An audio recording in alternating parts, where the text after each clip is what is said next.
minum di Indonesia ini memang perlu dilakukan reformasi. Banggalah apa orang-orang Surabaya dengan BDM. Tidak percaya kalau BDM Surabaya bagus. Karena ke daerah lain cobaan. Halo, selamat datang di podcast Surya Bicara. Pada episode kedua kali ini, kita akan kedatangan seorang narasumber, yaitu Bapak Insinyur Arif Wisnu Cahyono. Beliau adalah Direktur Utama Perumda Surya Sembada Kota Surabaya. Pada episode kedua ini, kita kehadiran host yang istimewa, kawan, yaitu beliau adalah Dr. Suko Widodo.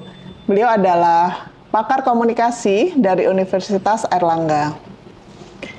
Pada podcast hari ini, mereka berdua akan berbincang mengenai berbagai sudut pandang dan cerita di balik upaya mengalirkan air di Kota Surabaya, dan bagaimana inovasi digital serta penghargaan terbaru nih yang didapatkan oleh Perumda Surya Sembada, yaitu Indonesia Best BUMD dan Best BUMD Award dari Harian Radar Surabaya. Baik, tanpa berlama-lama, mari kita saksikan podcast episode 2 bersama Bapak Dirut Arif Wisnu dan Bapak Suko Widodo. Pak Wisnu, sehat? Alhamdulillah. Saya baru tahu ternyata ini produksi BDM. Oke, sebetulnya bukan secara spesifik PDAM, kita bekerja sama. Oh, sudah sama. Jadi ya? bersama dengan perguruan tinggi untuk memproduksi. Kenapa? Memang kami ingin kebetulan satu perguruan tinggi yang sudah punya market, ya, sehingga potensi pasarnya sudah terbuka. Tinggal menambahin aja. Oke. Jadi Surabaya itu kaya ya. Kan saya juga jalan-jalan tuh di UMKM ternyata sepatu Surabaya itu keren juga produksinya. Jadi saya pikir Korea tiba-tiba. Nah, kalau Surabaya punya sepatu produksi lokal, ini ada air yang diproduksi Surya Sembada, keren lah Surabaya siap. Tapi ngomong-ngomong di belakang Mas Wisnu ini Indonesia Best juara tahun berapa ya? Tahun barusan, jadi ini penghargaan dari Warta Ekonomi. Warta Ekonomi. BSWD Award. Kebetulan memang mereka rutin menyelenggarakan untuk memberikan penilaian-penilaian terhadap institusi, lembaga maupun korporasi. Dan kebetulan tahun ini memang ada penghargaan untuk BUMD dari 1.000 sekian BUMD. Kemudian mereka melakukan pendalaman, penelitian terhadap 79 BUMD, tidak hanya air, tapi semua BUMD. Oh, semua BUMD se-Indonesia, 79 yang terdiri dari 1.000 sekian. Kemudian yang mendapatkan penghargaan 22 BUMD. Dan kita BUMD air minum satu-satunya memang di antara 22 BUMD tadi. Saya jadi tahu kenapa BDM Surya Sembada itu menang, tahu salah satunya apa? Masuk kantor BDM itu ndelok wajah satpam itu kan biasanya sangar, di situ ramah, cuman mungkin terlalu banyak pria satpamnya. Itu ada satpam yang perempuan itu menarik. Pak Wisnu, saya sengaja memang pengen ngobrol soal apa sih yang dilakukan kita terhadap air ya. Kalau posisi PDAM Surabaya itu sudah dapat ini kan kualitas pelayanan. Nah, sekarang setelahnya apa? Saya ini pernah belajar soal air, kan katanya kalau mata air mengering yang tinggal hanya air mata. Ada apa yang dilakukan Mas Wisnu untuk menyelamatkan air sebelum kita masuk? Ya, kalau kita bicara sektor air minum itu sebetulnya sangat kompleks gitu ya. Dan kebetulan kita harus mengakui bahwa, dan ini sudah diakui juga oleh pemerintah pusat ya, dalam hal ini, memang tata kelola air minum di Indonesia ini memang perlu dilakukan reformasi. Tata kelola air Indonesia perlu reformasi. Seperti apa kira-kira? Dari sisi pengelolaan hulu sampai ke hilir sampai di keran pelanggan. Ya. Banyak hal yang mesti harus kita lakukan dalam hal kalau kita bicara keberlanjutan dari sektor air minum. Contoh misalnya kalau Surabaya sendiri, ya kami sudah bisa melayani kota Surabaya, seluruh kota sudah teralih. Cakupannya 100% ya? Boleh dikatakan demikian. Ya, jaringan kami terbentang 6.300 300 kilometeran ya di seluruh Surabaya. Artinya dari isu pelayanan ya walaupun belum sampai pada 100% air minum aman, tetapi setidaknya ya secara kelayakan air minum layak kita sudah bisa melayani masyarakat. Contohnya Hero. Ya, kalau ini kan kemasannya. Ya. Kalau sebetulnya PDAM itu atau bendera air minum itu kan tugas pokoknya itu atau tupoksi utamanya itu adalah SPAM, melayani sistem penyediaan air minum melalui perpipaan. Nah, banyak hal yang mesti harus kita lakukan. Misalnya dari ketersediaan air baku. Kalau kita melihat sekarang barangkali cukup, tetapi kalau melihat 10 tahun, 20 tahun kemudian ini menjadi pertanyaan besar. Jadi posisi sampai tahun 2025 cukup. Tapi kalau dengan kondisi ini terus tidak ada perubahan, bisa jadi ada kelangkaan air. Betul. Pada saat ini sebetulnya kelangkaan itu kita mungkin sudah berada dalam kelangkaan air. Ya, karena apa? Karena kalau kita melihat debit air itu di musim kemarau, ya pintu air Jagir itu sudah ditutup, Pak. Total. Artinya sudah tidak ada aliran dari sehingga air yang kita olah itu sebetulnya air yang berasal dari limbah. Jadi artinya sumber dari ini kan ya dari Arboretumnya dari Malang ada setahu saya ada 14 kota ya Pak. 17. Nah itu dan itu tidak ada apa-apa ya kalau benar. Faktanya bulan-bulan pertengahan tahun pada musim kemarau udah tutup. Berarti kita harus menyelamatkan posisi di hulu. Itu satu. Kedua, mungkin perlu menambah cadangan-cadangan air baku, bendungan, embung dan sebagainya. Ya karena dari jumlah bendungan yang saat ini tersedia, faktanya memang pada musim hujan kita terlalu banyak air. Ya, saya cuma begini aja. Kalau yang mikir Mas Wisnu aja kan ya pecah das. Ya. Maksud saya sering kali ngajak mahasiswa itu, mereka kita tanya dari mana sumber air. Mereka tahunya dari PAM. Kalau enggak ya dari mart itu. Tapi asal muasal air itu kan jadi persoalan. Jadi maksud saya mestinya pada next generasi Alpha atau selanjutnya harusnya mengenal air. Jadi saya diceritai Mas Karis itu tentang, karena saya usul bahwa PDAM itu jangan berhenti sebagai melayani air, tapi jadi membuat sekolah air. School of water itu ya. Jadi anak harus mengenal itu. Di beberapa negara maju kan ketika dia menyelamatkan hutan dia harus kenal. Saya pengen, tapi saya cerita jangan bilang siapa-siapa. Gimana kalau Surabaya itu bikin apa yang membuat bahwa mari warga menyelamatkan air. Ya pertama memang tadi kita perlu menyampaikan fakta-fakta ya. Itu penting saya. Karena kan 93% air baku yang kita gunakan itu kalau warga kan tahunya mengalir dari kran. Pokoknya mengalir, bayar untuk ngumpul protes, macet protes, pokoknya PDAM itu pusat pemprotesan. Tapi saya kaji dilihat misalnya riset tentang usaha serangga menilai layanan air di publik itu ya bagus kok. Pelayanan pelanggan itu termasuk cukup bagus sekali. Terakhir ini biar dia letak remuk. Nah itu apa problemnya, apa yang kita hadapi dengan melayani? Ya sebetulnya kita dalam 4 tahun terakhir ini 3-4 tahun terakhir memang fokusnya kita alihkan ya teman-teman di internal PDAM. Kita sampaikan kita tidak boleh lagi punya mindset menjual air, kita harus menjual layanan ya, sehingga ketika layanan itu semakin lama semakin bagus, masyarakat tentu melihat bahwa suatu saat akan ada affordable tarif yang wajar itu seberapa, nah itu masyarakat akan bisa menerima dengan baik. Sekarang kan sebetulnya kalau saya bandingkan dengan daerah lain kan ya lumayan Surabaya itu murah banyak. Iya betul. Saya paling enggak kan saya cek sama mahasiswa yang kos-kos Surabaya murah katanya. Padahal kan relatif tidak pernah macet itu. Nah, murahnya itu kan memang apakah itu sudah masuk isu keberlanjutan, ini kan masih perlu kita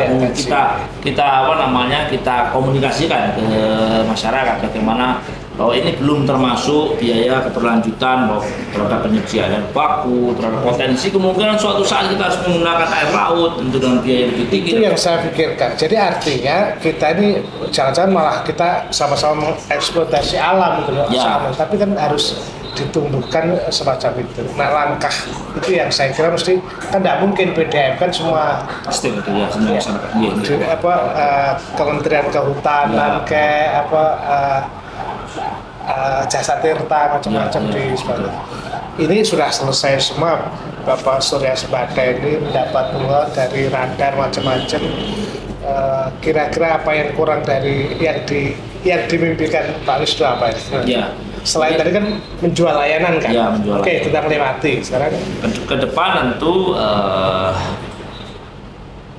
periodisasi direksi itu tentu kan ada batasnya, ada waktunya namanya direksi. tuh, berapa periode? Satu periode mungkin akan diperpanjang lagi misalnya. Tapi katakan tentu ada batas waktunya. Oh ya, pasti ya. Nah, tetapi yang perlu ditegaskan, Presiden negara seumur hidup kok. yang perlu ditegaskan ini sebetulnya kepada masyarakat, ya stakeholder paling besar itu kan sebetulnya pelanggan, ya. Apa ya? Suara Iya, suara terbanyak kalau voting itu suara terbanyak kan pelanggan. Jadi pelanggan ini harus menjaga bagaimana ikut memiliki PDAM, ya kemudian ikut menjaga keberlangsungan PDAM itu terutama dari visinya. Visi kita kan menjadi perusahaan umum modern. Artinya siapapun direksinya, ya masyarakat harus bisa menuntut. Ya, ketika terjadi penurunan kualitas, penurunan servis, penurunan layanan, maka masyarakat harus berteriak. Saya mintanya standar pelayanan begini. Nah, itulah yang menjadi pemicu kami semua di manajemen terutama, bukan direksi. Kembali lagi direksi ada batas waktunya. Terutama saya sampaikan pada kawan-kawan, sebetulnya yang membawa kapal ini gitu ya sampai di tujuan itu adalah para manajer, para staf. Direksi itu hanya pemberhentiannya kalau misalnya dari Surabaya ke Papua, kita mungkin hanya berhenti di Denpasar. Nanti dari Denpasar ganti lagi pilotnya. Tapi yang menjadi awak ABK ini kan tetap kawan-kawan. Pak Wisnu kok tiba-tiba memprovokasi masyarakat ini. Ya. Maksud saya kok Anda terbuka. Biasanya kan kalau Anda kan ditutup, tapi sangat sangat silakan, memang haknya seperti itu. Iya, iya. Sehingga menurut saya kalau memang masyarakat sudah merasa puas dengan pelayanan sekarang, gitu ya, maka nanti siapapun yang di nakoda tidak boleh turun dari pelayanan sekarang, karena itulah yang target menjadi perusahaan dan minum modern sampai masyarakat berharap bahwa dari keran bisa diminum, yaitu kawal terus. Itu artinya sebetulnya masyarakat punya hak untuk menuntut menuntut ya. Betul, sebagai pelanggan akhirnya dengan membayar harga air, tentu dia harus menuntut pelayanan yang lebih baik dari waktu ke waktu. Dan memang manajemen harus menyiapkan kualitas manusianya seperti itu. Kualitas SDM-nya, kualitas manusianya, kemudian harus mengikuti perkembangan teknologi, termasuk meremajaan infrastruktur dan sebagainya. Kalau Mas Wisnu kan bukan hanya Surabaya, tapi kan jadi presidennya ASA. Apa kira-kira kisah-kisah atau keluhan atau yang bisa sampaikan kepada masyarakat dari berbagai tempat tuh, pengalaman apa Mas Wisnu? Ya, ini yang muncul dalam satu sisi ya. Kalau Surabaya kami bangga bisa melayani 100%, ya. Pendapatan mungkin alhamdulillah terbesar di Indonesia, ya. PAD juga terbesar. Tapi kalau kita bicara konteks nasional, tentu kita tidak bisa bicara Surabaya saja, ya. Kita di antara negara-negara ASEAN misalnya kita masih di bawah negara-negara seperti Myanmar. Jadi cakupan layanan kita contoh dibanding Malaysia jauh. Kita cakupan layanan mungkin nggak nyampe 30%. Itu kalau semua Indonesia ya? Iya, seluruh Indonesia. Anggap Surabaya agak kecil, tapi Surabaya itu masih masih di bawah dengan asing. 80 tahun kita merdeka, ya sambungan air minum melalui perpipaan hanya 16 juta sambungan. Ya, sebagai Pak Wisnu sebagai intelektual yang dan masuk dalam ruang layanan air itu kan tempat di mana PDAM seringkali kan ruwet dengan segala birokrasi macam-macam. Pelajaran apa yang selama ini sebagai intelektual. Itu yang saya maksud di awal bahwa tata kelola air memang harus dilakukan reformasi. Tata kelola air se-Indonesia harus ada reformasi. Contoh kita tidak punya undang-undang air minum. Di negara lain ada namanya Water Act, ada Water Law dan sebagainya. Padahal kalau dipikir dia menjadi pasal di undang-undang betul ya? Iya, pasal 33. Iya. Tapi nggak ada turunannya undang-undang air nggak ada. Undang-undang menyangkut telekomunikasi ada, undang-undang energi ada, dan sebagainya ada. Tapi internet aja mau diurus, nah, lagu aja diurus, royalti sekarang. Sodorok situ. Tapi sebenarnya ketika kita masuk di ruang itu, sampai sekarang DPR apa sudah ada inisiasi untuk kita sudah menyuarakan, ya. Tapi memang yang baru ada itu kan undang-undang sumber daya air, ya. Undang-undang sumber daya di hulu. Tapi kemudian di pemanfaatannya dan masih banyak tumpang tindih regulasinya. Bahkan istilahnya kalau air minum itu orang tua asuhnya banyak, ya. Teknisnya ada di Kementerian PU, administratif ada di Kementerian Dalam Negeri, yang mengurus syarat kualitasnya ada di Kementerian Kesehatan. Lokasinya di kehutanan ya. Betul. Air tanah di SDM. Di SDM ya. Air tanah di SDM. Padahal kemudian mengalirnya ya langsung mengatur PDAM, ruwet juga ya. Iya. Oke, pelajaran yang dari Surabaya yang kemudian bisa menghasilkan air yang bisa diminum dan layanannya juga lancar. Karena PR apa kalau Surabaya yang begitu kan? Jadi kan selain berarti kan kualitasnya. Ya. Ya. Yang pasti ada permajaan infrastruktur, terutama dalam jaringan. Ya. Jaringan ya. Jaringan. Ya. Kalau kita berkaca di negara lain, ini namanya pipa, yang disebut pipa untuk mengalirkan air minum, tidak boleh ada interupsi sama sekali. Pipa tertua di Surabaya tahun berapa? Kita punya pipa yang 350 km itu masih zaman Belanda, mungkin sudah 100 tahun lebih. Seharusnya mulai diganti ya? Sebetulnya kalau pipa itu perawatannya baik, kemudian contoh misalnya di Jepang, ya mereka sudah punya ducting perpipaan begitu, sehingga pipa itu ditanam minimal 5 tahun dan baru boleh diganti 120 tahun. Tapi memang tidak ada intervensi dari pekerjaan infrastruktur yang lain, ya. Oh, jadi nggak boleh dipotong, nggak boleh. Makanya saya sampaikan namanya air minum tidak boleh ada interupsi, karena begitu ada interupsi maka ada potensi kontaminasi. Saya itu kan sering bicara ruwet juga ya, ternyata air yang keluar dari keran kita tidak sesederhana itu kan ruwetnya itu, karena itu kan dulu kan saya lihat di PADM itu kan kalau ke kampus tuh gerombolan orang ternyata kemudian sekarang saya lihat sudah longgar dan sistemnya juga online modern. Jadi banggalah orang-orang Surabaya dengan PDAM. Tidak percaya kalau PDAM Surabaya bagus, karena daerah lain coba nangis. Tapi saya kira ini menjadi penting. Tapi saya usul aja Pak Wisnu, pertama makanya namanya Hero, saya senang itu. Jadi sekolah Hero Air itu kan.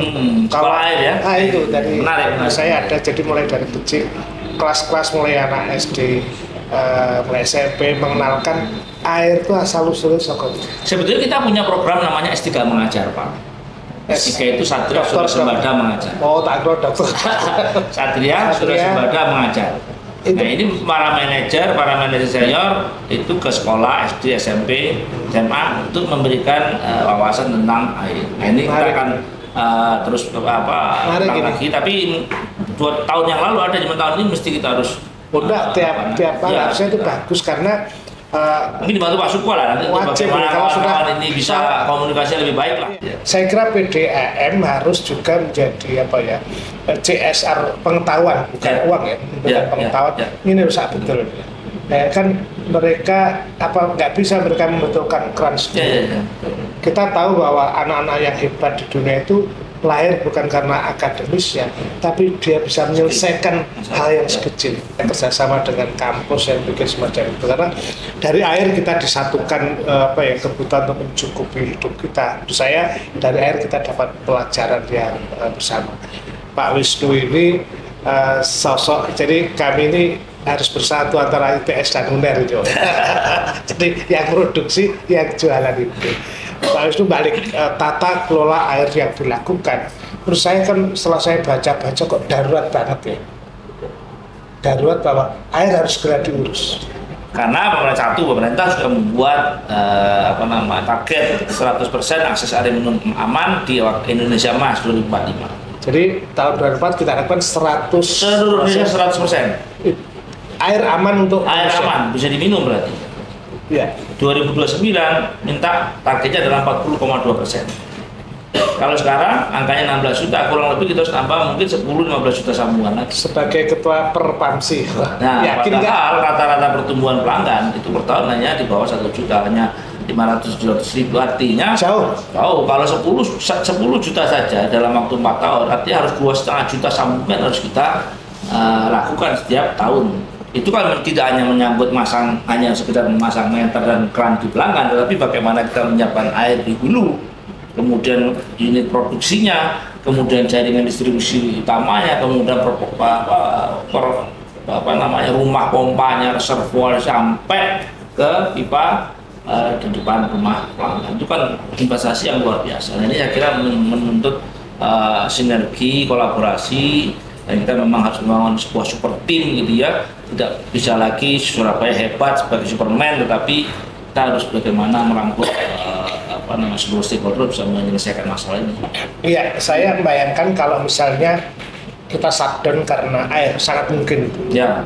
Kalau ada bencana dan sebagainya. Betul. Saya mengajar komunikasi kebencanaan, pelajaran baru itu pun juga mengajarkan ketika anak saya beritahu proses, tapi saya tidak detail seperti Pak Arif, detail air, asal usulnya dan sebagainya itu ya baru teori aja. Saya kira ini pelajaran penting bagi kita untuk kita bisa kiamat dalam tablik karena kita tidak bisa ngelola air yang dengan bagus. Ya. Maka termasuk diantaranya bagaimana kita mengkonsep memanen air hujan, itu menurut saya juga perlu. Gimana? Memanen air hujan. Artinya kan menarik ini. ya sebetulnya kan kalau siklus air itu kan ya begitu-begitu aja ya. Artinya air menguap kemudian menjadi hujan. Cuma sekarang permasalahannya turunnya di mana, kapan turunnya. Soalnya kadang-kadang turunnya nggak jelas, apalagi kalau kena pawang-pawang. Kalau saudara dipindah. Jadi musim hujan jadi terlalu pendek, tapi air yang turun terlalu banyak, gitu ya, jadi banjir. Nah ini kan mesti harus dikelola dengan baik, karena air hujan itu kan air yang kualitasnya luar biasa. Air hujan kualitasnya luar biasa. Ya banyak yang tahu loh ini. Ya air hujan itu boleh dikatakan meskipun mineralnya relatif kecil gitu ya, tetapi sebetulnya kemurniannya tinggi gitu air hujan. Artinya kalau itu untuk air baku dan sebagainya itu kita tidak terlalu banyak effort atau energi untuk. Tapi teknologi itu sudah dilakukan belum? Teknologinya relatif tidak terlalu high tech banget gitu ya, tapi tidak ada instrumen. Ya sebetulnya kan bagaimana kita menampung air hujan itu aja. Ini yang perlu menjadi perhatian bersama gitu ya, karena kalau kita di Tokyo itu mereka punya tampungan air hujan bawah tanah itu besarnya sangat besar sekali gitu ya, hingga bahkan dijadikan tempat wisata gitu pada saat musim kering, tetapi itu menjadi cadangan air baku ketika musim kemarau. Sekalian itu pengendalian banjir pada saat musim hujan itu. Nah termasuk juga sebetulnya kita beruntung kalau di Surabaya kita punya banyak box culvert besar-besar, tapi kan di satu sisi kita sangat menyayangkan bahwa air limbah rumah tangga grey water itu masih masuk ke saluran. Itu mengkontaminasi yang air hujan kalau kita tampung. Nah, ke depan memang penataan sanitasi pun jadi sangat penting di Kota Surabaya. Artinya grey water atau air limbah rumah tangga itu juga harus diolah ya, sanitasinya harus dilakukan penataan sanitasi lebih baik lagi sehingga tidak mencemari air hujan itu. Surabaya adalah kota yang luar biasa pertumbuhannya, tetapi apa yang disampaikan Pak Wisnu saya kira tadi saya agak merunduk, ini perkara yang sangat serius. Jadi air tidak lagi soal PDAM, tapi bagaimana air itu melingkupi kehidupan kita, mulai sanitasi, lingkungan, macam-macam luar biasa. Nah kita tidak terlazimkan dengan pendidikan lingkungan seperti ini. Misalnya kan gini, kalau sumber air kalau di Belanda itu kan ada arboretum ya. Itu kan kiri kanan kan strom listrik semua. Orang bisa masuk bisa mati karena begitu pentingnya air bagi mereka terlalu mahal. Kita tuh kadang-kadang orang buang sampah itu sangat enak di sungai air kasir. Nah kalau ditangkap pecah gegeran. Jadi dimensinya juga mencakup manusia juga. Betul. Tidak cukup teknologi tapi juga perilaku manusia. Nah, mungkin ada pesan terakhir soal air. Ya. Jadi air ini kan air yang kita terima di rumah di keran kita itu tidak sesederhana yang kita bayangkan prosesnya. mulai dari proses secara alamiahnya dari hulunya sampai ke intip tempat pengambilan kami, yaitu di instalasi produksi di IPA, instalasi pengolahan air. Kemudian instalasi pengolahan air itu masih harus membutuhkan proses fisik, proses kimiawi, ya, sehingga tadi airnya kotor menjadi air jernih. Ya, tentu ada biaya di sana. Semakin kotor air bakunya, semakin besar biayanya, gitu ya. Nah, berapa biaya yang harus kita bayar, yang harus ditanggung oleh masyarakat sebetulnya tidak mahal, gitu ya. Karena kalau kita lihat, katakan rata-rata kami harga air PDAM di kota Surabaya itu 4.000 rupiah katanya. Berarti kan 4.000 per kubik. 1 kubik air, 1.000 liter air itu kan sama dengan 5 drum besar. Pertanyaannya, apakah ada yang mau membawa air bersih dari sumber ke rumahnya dia dengan ongkos hanya 4.000 rupiah? Ada nggak ya? Nah, masyarakat mesti harus paham bahwa sebetulnya harga kita tuh hanya 4 rupiah per liter dibandingkan air kemasan berapa? Jauh sekali. Nah, ini yang ayo sama-sama ke depan kita menghargai bagaimana kita juga menghemat air, bagaimana kita juga tidak membuang limbah sembarangan, sehingga ke depan tentu sekecil apapun air yang tersedia di kota itu akan sangat berharga. Tentu kalau kualitasnya jelek nggak bisa apa-apain. Ini yang kami berharap pada seluruh masyarakat Kota Surabaya, ya, untuk menyadari betapa air ini bukan yang sederhana kita lihat sehari-hari, gitu ya.